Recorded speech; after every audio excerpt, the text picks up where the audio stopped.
Le droit de nature, que les auteurs nomment couramment jus naturale, est la liberté que chaque homme a d'user de son propre pouvoir pour la préservation de sa propre nature, c'est-à-dire de sa propre vie, et par conséquent de faire tout ce qu'il concevra selon son jugement et sa raison propre être le meilleur moyen pour cela. Par liberté, j'entends selon la signification propre du mot l'absence d'obstacles extérieurs, lesquels obstacles peuvent souvent enlever une part du pouvoir d'un homme pour faire ce qu'il voudrait, mais ne peuvent pas l'empêcher d'user d'un pouvoir restant selon ce que son jugement et sa raison lui dicteront. Une loi de nature, lex naturalis, est un précepte, une règle générale découverte par la raison, par laquelle il est interdit à un homme de faire ce qui détruit sa vie ou lui enlève les moyens de la préserver, et d'omettre ce par quoi il pense qu'elle peut être le mieux préservée. Car quoique ceux qui parlent de ce sujet aient l'habitude de confondre jus et lex, droit et loi, il faut cependant les distinguer, parce que le droit consiste en la liberté de faire ou de s'abstenir, alors qu'une loi détermine et contraint à l'un des deux. Si bien que la loi et le droit diffèrent autant que l'obligation et la liberté, qui pour une seule et même chose sont incompatibles. Et parce que la condition de l'homme, comme il a été dit au chapitre précédent, est d'être dans un état de guerre de chacun contre chacun, situation où chacun est gouverné par sa propre raison, et qu'il n'y a rien dont il ne puisse faire usage dans ce qui peut l'aider à préserver sa vie contre ses ennemis, il s'ensuit que, dans un tel état, tout homme a un droit sur toute chose, et même sur le corps d'un autre homme.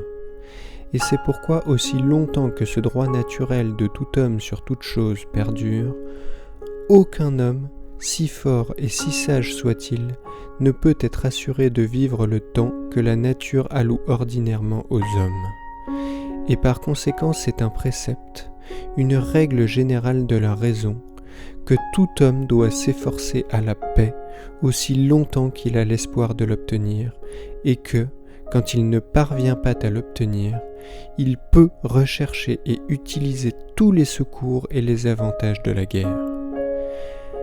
La première partie de cette règle contient la première et fondamentale loi de nature, qui est de rechercher la paix et de s'y conformer. La seconde contient quant à elle le résumé du droit de nature, qui est que par tous les moyens nous pouvons nous défendre.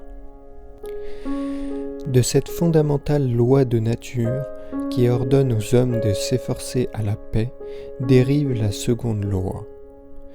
Qu'un homme consente quand les autres consentent aussi à se démettre de ce droit sur toute chose, aussi longtemps qu'il le jugera nécessaire pour la paix et sa propre défense, et qu'il se contente d'autant de liberté à l'égard des autres hommes qu'il en accorderait aux hommes à son propre égard. Car aussi longtemps que chaque homme détient ce droit de faire tout ce qui lui plaît, tous les hommes sont dans l'état de guerre. Mais si les autres hommes ne veulent pas se démettre de leurs droits aussi bien que lui, alors il n'y a aucune raison pour quelqu'un de se dépouiller du sien, car ce serait s'exposer à être une proie, ce à quoi aucun homme n'est tenu plutôt que de se disposer à la paix. C'est cette loi de l'Évangile: tout ce que vous demandez aux autres de vous faire, faites-le leur. Et c'est cette loi de tous les hommes: quod tibi fieri non vis alteri non feceris. Ne faites pas aux autres ce que vous ne voudriez pas qu'on vous fît. Se démettre du droit qu'on a sur quelque chose, c'est se dépouiller de la liberté d'empêcher un autre de profiter de son propre droit sur la même chose. Car celui qui renonce à son droit, ou qui le transmet, ne donne pas à un autre homme un droit qu'il n'avait pas avant, parce qu'il n'y a rien auquel tout homme n'ait pas droit par nature. Il s'écarte seulement de son chemin pour qu'il puisse jouir de son propre droit originaire sans empêchement de sa part, mais pas sans empêchement de la part des autres.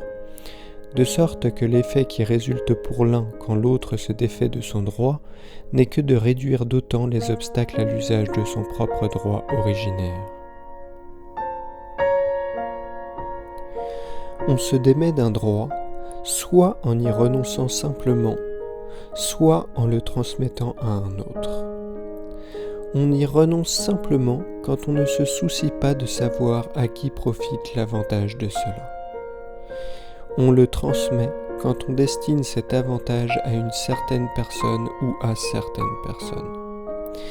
Et quand de l'une des deux manières, un homme a abandonné ou cédé son droit, on dit alors qu'il est obligé ou tenu de ne pas empêcher de bénéficier de ce droit ceux à qui ce droit est cédé ou abandonné, qu'il doit et que c'est un devoir de ne pas rendre nul cet acte fait volontairement et de sa propre initiative, et qu'un tel empêchement est une injustice et un tort, étant sine iure, puisqu'il a précédemment renoncé au droit ou qu'il l'a transmis, de sorte que le tort, l'injustice, dans les controverses du monde, est quelque chose qu'on appelle absurdité dans les disputes d'école. Car comme dans ce cas on appelle absurdité le fait de contredire ce qu'on soutenait au début, de même on appelle dans le monde injuste et tort le fait de défaire volontairement ce qu'au début on avait fait volontairement. La façon par laquelle un homme renonce simplement à son droit ou le transmet est une déclaration ou une façon de signifier, par un ou des signes volontaires et suffisants, qu'il renonce à son droit ou le transmet, ou de même qu'il a renoncé à ce droit ou l'a transmis à celui qui l'a accepté. Et ces signes sont ou seulement des paroles, ou seulement des actions, ou comme il arrive le plus souvent, les deux à la fois. Et ce sont les liens par lesquels les hommes sont tenus et obligés, liens qui tiennent leur force non de leur propre nature, car rien n'est plus facile à rompre que la parole d'un homme, mais de la crainte de quelques conséquences fâcheuses de la rupture.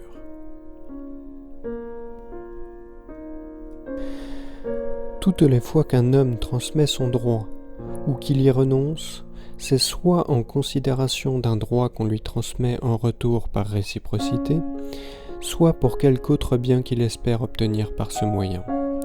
Car c'est un acte volontaire, et l'objet des actes volontaires de tout homme est un bien pour lui-même. C'est pourquoi il est inconcevable qu'un homme ait pu, par des paroles ou d'autres signes, abandonner ou transmettre certains droits. D'abord, un homme ne peut pas se démettre du droit de résister à ceux qui l'attaquent par la force pour lui ôter la vie, parce qu'il est inconcevable qu'il vise de cette façon quelque bien pour lui-même. On peut dire la même chose pour les blessures, les fers, l'emprisonnement, parce que d'une part, il n'y a aucun avantage consécutif au fait d'endurer ces choses, comme il y en a au fait de souffrir qu'un autre soit blessé ou emprisonné, et d'autre part parce qu'un homme, quand il voit des hommes agir avec violence à son égard, ne peut pas dire s'il projette ou non sa mort. Enfin, le motif, la fin pour laquelle un homme accepte ce renoncement au droit et sa transmission n'est rien d'autre que la sécurité de sa personne pour ce qui est de sa vie et des moyens de la préserver, tel qu'il ne s'en dégoûte pas. Et c'est pourquoi si un homme, par des paroles ou d'autres signes, semble se dépouiller de la fin que visaient ces signes, on ne doit pas comprendre qu'il voulait dire cela ou que c'était sa volonté, mais qu'il était ignorant de la façon dont de telles paroles et de telles actions seraient interprétées.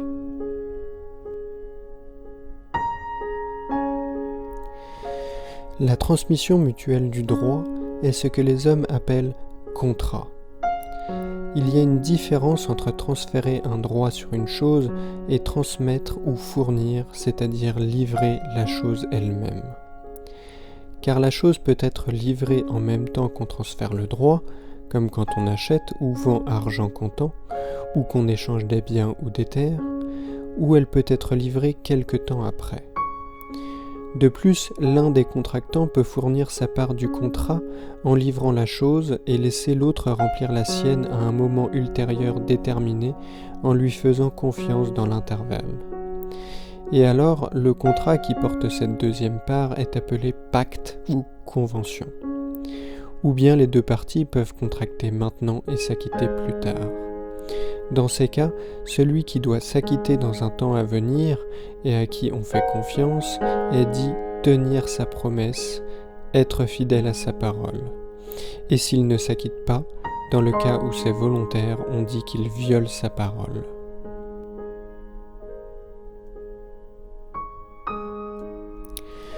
Quand la transmission du droit n'est pas mutuelle, mais que l'une des parties le transmet dans l'espoir de gagner l'amitié, ou les services de quelqu'un, ou de ses amis, ou dans l'espoir de gagner une réputation de charité ou de grandeur d'âme, ou pour délivrer son esprit des douleurs de la compassion, ou dans l'espoir d'une récompense dans le ciel, il n'y a pas là contrat, mais don gracieux, grâce, lesquels mots signifient une seule et même chose.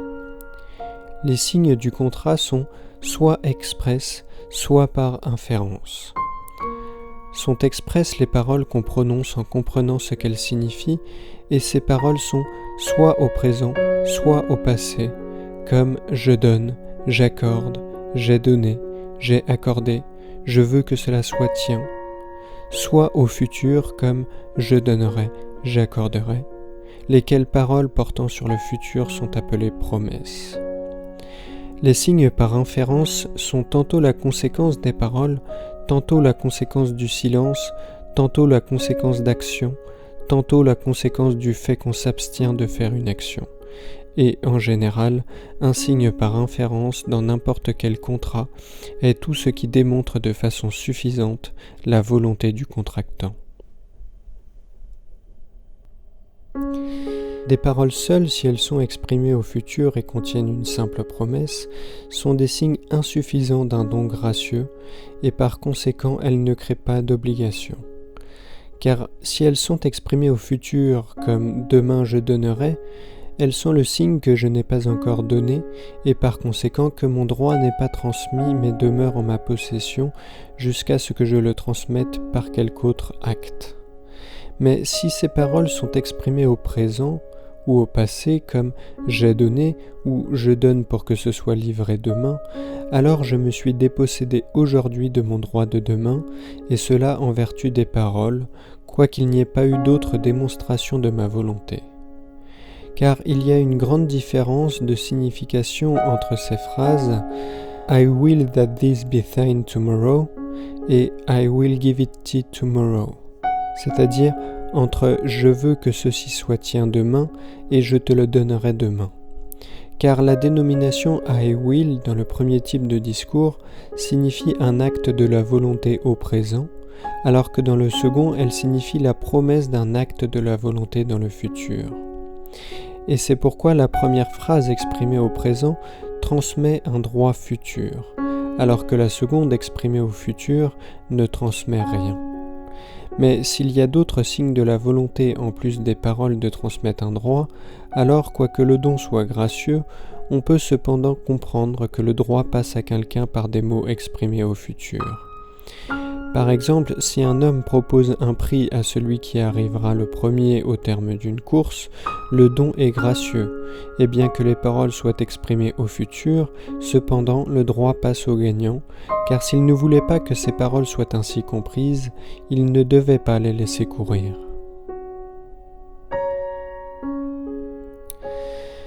Dans les contrats, le droit passe à autrui, non seulement quand les paroles sont au présent et au passé, mais aussi quand elles sont au futur, parce que tout contrat est un transfert mutuel ou échange de droits, et c'est pourquoi il faut comprendre que celui qui n'a fait que promettre parce qu'il a déjà reçu le bénéfice pour lequel il promet, a l'intention de faire passer son droit à autrui. Car s'il n'avait pas à prouver que ses paroles soient ainsi comprises, l'autre n'aurait pas rempli sa part du contrat. Et pour cette raison, quand on achète ou qu'on vend, ou pour d'autres actes contractuels, une promesse équivaut à une convention, et elle crée par conséquent une obligation.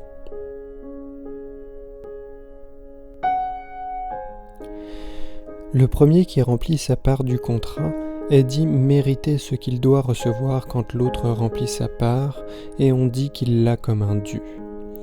De même, quand un prix est proposé à plusieurs qui doit être donné seulement à celui qui gagne, ou quand de l'argent est jeté parmi plusieurs pour que ceux qui l'attrapent en aient la possession, quoique ce soit un don gracieux, pourtant gagner ainsi ou attraper ainsi, c'est mériter et avoir son dû. Car le droit est transmis quand on propose le prix et quand on jette l'argent, quoiqu'on n'ait pas décidé des bénéficiaires, cela dépendant de l'issue de la compétition. Mais il y a entre ces deux sortes de mérite cette différence que, dans un contrat, je mérite en vertu de mon propre pouvoir et du besoin de l'autre contractant, tandis que dans le cas d'un don gracieux, je suis habilité à mériter seulement par la bonté du donateur. Dans un contrat, je mérite parce que me transmet l'autre contractant qu'il se départisse de son droit. Dans le cas d'un don, je ne mérite pas que le donateur se départisse de son droit, mais que, quand il s'en est départi, ce droit m'appartienne plutôt qu'aux autres. Et je pense que c'est là le sens de cette distinction des scolastiques entre meritum congrui et meritum condigni. Car Dieu Tout-Puissant, ayant promis le paradis à ces hommes soumis à la séduction des désirs charnels, qui sauront traverser ce monde selon les préceptes et les limites qu'il a prescrits, ils disent que ceux qui suivront ce chemin mériteront le paradis ex congruo. Mais parce qu'aucun homme ne peut revendiquer un droit au paradis par sa propre droiture, ou par quelque autre puissance en lui-même, sinon par la seule grâce gratuite de Dieu, ils disent qu'aucun homme ne mérite le paradis ex condigno. Je pense, dis-je, que c'est le sens de cette distinction. Mais parce que les disputeurs ne s'accordent pas sur la signification de leurs propres termes techniques, aussi longtemps que cela sert leur position, je n'affirmerai rien sur le sens qu'ils donnent à ces mots. Je dis seulement ceci. Quand un don est fait sans qu'on détermine le bénéficiaire, par exemple pour un prix pour lequel il faut se battre, celui qui gagne le mérite et peut le réclamer comme son dû. Si une convention est faite de telle façon qu'aucune des parties ne s'exécute tout de suite, car chacune fait confiance à l'autre dans l'état de nature, qui est un état de guerre de tout homme contre tout homme, au moindre soupçon bien fondé, cette convention est nulle. Mais s'il existe un pouvoir commun institué au-dessus des deux parties avec une force et un droit suffisants pour les contraindre à s'exécuter, la convention n'est pas nulle. Car celui qui s'exécute le premier n'a aucune assurance que l'autre s'exécutera après, parce que les liens créés par les mots sont trop faibles pour brider chez les hommes l'ambition, la cupidité, la colère et les autres passions, sans la crainte de quelque pouvoir coercitif qu'il n'est pas possible de supposer dans l'état de simple nature, où tous les hommes sont égaux et jugent du bien fondé de leur propre crainte. C'est pourquoi celui qui s'exécute le premier ne fait que se livrer à son ennemi, contrairement au droit qu'il ne peut jamais abandonner de défendre sa vie et ses moyens de vivre. Mais dans un état civil où existe un pouvoir institué pour contraindre ceux qui, autrement, violeraient leurs paroles, cette crainte n'est plus raisonnable. Et pour cette raison, celui qui, selon la convention, doit s'exécuter le premier est obligé de le faire. La cause de crainte qui rend une telle convention invalide doit toujours être quelque chose qui se produit après que la convention a été faite, comme quelque nouveau fait ou quelque autre signe de la volonté de ne pas s'exécuter. Autrement, la convention demeure valide, car on ne doit pas admettre que ce qui n'a pas pu empêcher un homme de promettre puisse l'empêcher de s'exécuter. Celui qui transmet un droit transmet les moyens d'en jouir dans la mesure où c'est en son pouvoir. Par exemple, celui qui vend un terrain est censé transmettre l'herbe et tout ce qui y pousse. De même, celui qui vend un moulin ne peut pas détourner le cours d'eau qui le fait fonctionner. Et ceux qui donnent à un homme le droit de gouverner comme souverain sont censés lui donner le droit de lever des impôts pour entretenir des troupes et nommer des magistrats pour l'administration de la justice.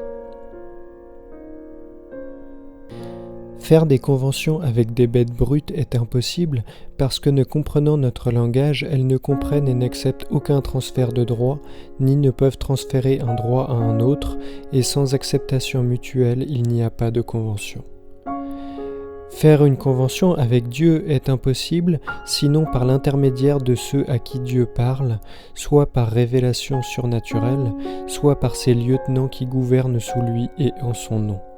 Car autrement, nous ne savons pas si nos conventions sont acceptées ou non. Et c'est pourquoi ceux qui jurent quelque chose de contraire à une loi de nature jurent en vain, car c'est une chose injuste de s'acquitter de ce qu'on a pu ainsi jurer. Et si c'est une chose ordonnée par la loi de nature, ce n'est pas le fait d'avoir juré, mais la loi qui les lie.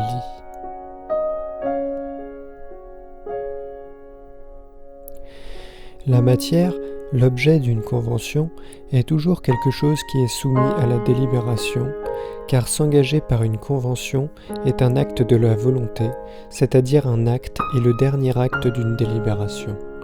Et il faut donc entendre que c'est toujours quelque chose à venir et que celui qui s'engage par une convention juge possible de l'exécuter.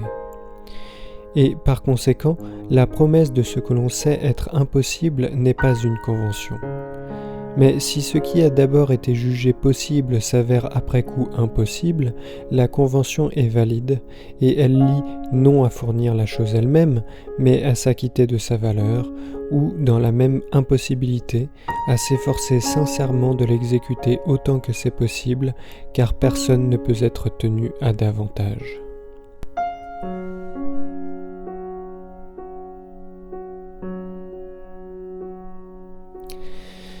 Les hommes sont libérés de leurs conventions de deux façons, soit en les exécutant, soit par la remise de l'obligation. Car l'exécution de la convention est la fin naturelle de l'obligation, et la remise est la restitution de la liberté, en tant qu'elle est une restitution de ce droit en lequel l'obligation consistait. Les conventions par lesquelles on s'est engagé par crainte dans l'état de nature sont obligatoires. Par exemple, si je m'engage par convention à payer une rançon à un ennemi ou à exécuter un service, cela pour sauver ma vie, je suis lié par cette convention, car c'est un contrat par lequel l'un reçoit le bénéfice de la vie et l'autre doit recevoir de l'argent ou un service pour cela. Et par conséquent, là où aucune autre loi, comme dans l'état de simple nature, n'en interdit l'exécution, la convention est valide. C'est pourquoi les prisonniers de guerre à qui l'on fait confiance pour le paiement d'une rançon sont obligés de la payer. Si un prince plus faible, par crainte, conclut une paix désavantageuse avec un prince plus fort, il est lié et doit la respecter. À moins que, comme on l'a dit ci-dessus, n'apparaissent quelques nouvelles et justes raisons de craindre qu'il lui fasse reprendre la guerre. Et même dans les républiques, si je suis forcé de me racheter moi-même à un brigand en lui promettant de l'argent, je suis tenu de payer la somme jusqu'à ce que la loi civile m'en décharge. Car, quoique je puisse légitimement faire sans y être obligé, je peux légitimement m'engager par convention à le faire, sous le coup de la crainte, et je ne peux pas légitimement rompre une convention par laquelle je me suis légitimement engagé. Une convention antérieure annule une convention ultérieure, car un homme qui a transmis son droit à quelqu'un aujourd'hui ne l'a pas pour le transmettre demain à quelqu'un d'autre, et c'est pourquoi la dernière promesse ne transmet aucun droit et est nulle. Une convention par laquelle je m'engage à ne pas me défendre contre la force par la force est toujours nulle. Car comme je l'ai montré précédemment, personne ne peut transmettre son droit de se protéger de la mort, des blessures et de l'emprisonnement, ou s'en démettre, éviter cela étant la seule fin visée quand on se démet d'un droit, et c'est pourquoi la promesse de ne pas résister ne transmet aucun droit dans aucune convention, et elle ne constitue pas une obligation. Car quoi qu'un homme puisse s'engager ainsi par une convention, si je ne fais pas ceci ou cela, alors tue-moi, il ne peut pas s'engager par une convention ainsi. Si je ne fais pas ceci ou cela, je ne te résisterai pas quand tu viendras me tuer. Car l'homme par nature choisit le moindre mal qui est le risque de mourir en résistant plutôt que le plus grand mal qui est de mourir tout de suite et de façon certaine sans résister. Et c'est admis comme une vérité par tous les hommes puisqu'on conduit les criminels à l'exécution et en prison avec des hommes armés, quoique ces criminels aient accepté la loi par laquelle ils sont condamnés.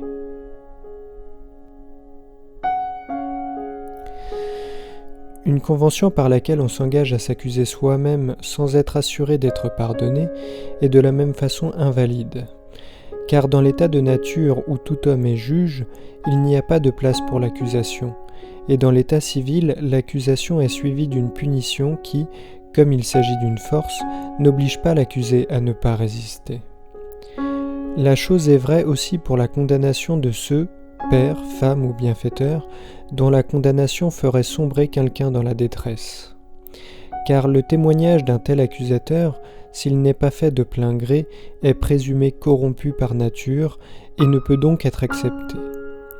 Et là où le témoignage d'un homme ne doit pas être cru, cet homme n'est pas tenu de le donner.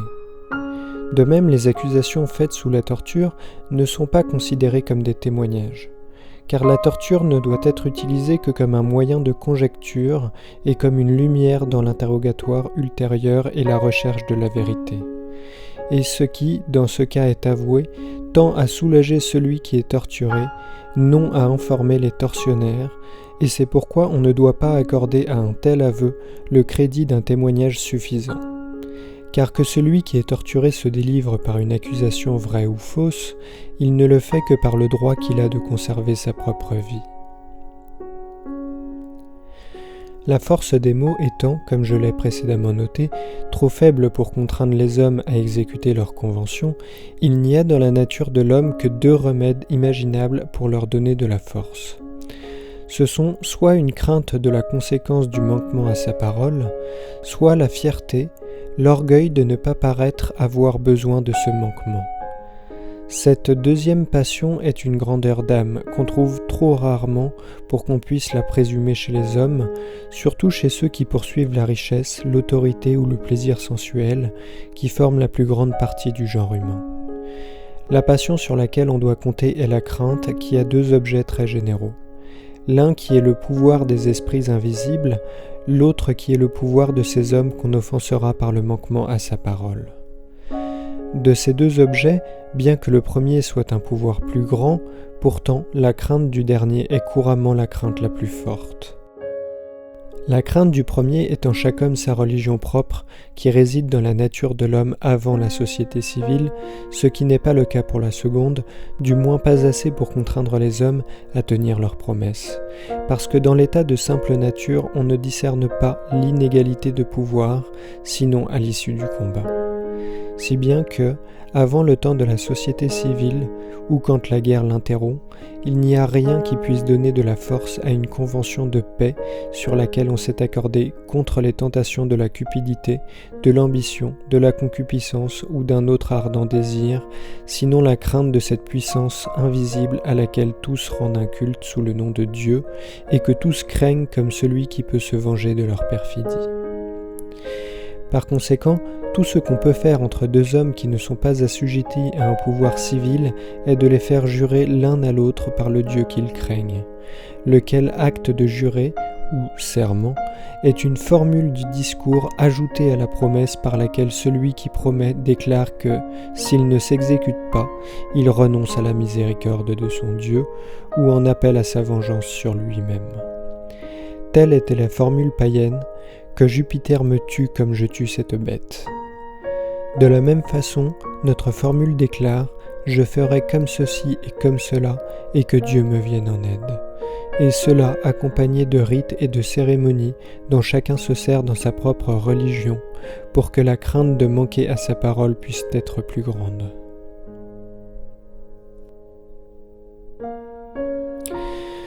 On voit par là qu'un serment fait selon toute autre formule ou rite que celui de la personne qui jure est vain et n'est pas un serment, et qu'on ne jure pas sur quelque chose que celui qui jure ne croit pas être Dieu.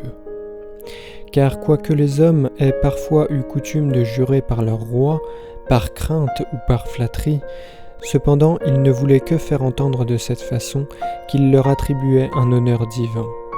Et on voit que, jurer par Dieu sans nécessité n'est que profaner son nom, et que jurer par d'autres choses, comme les hommes le font en parlant couramment, ce n'est pas jurer, mais suivre une habitude impie, fruit d'une trop grande véhémence de la parole.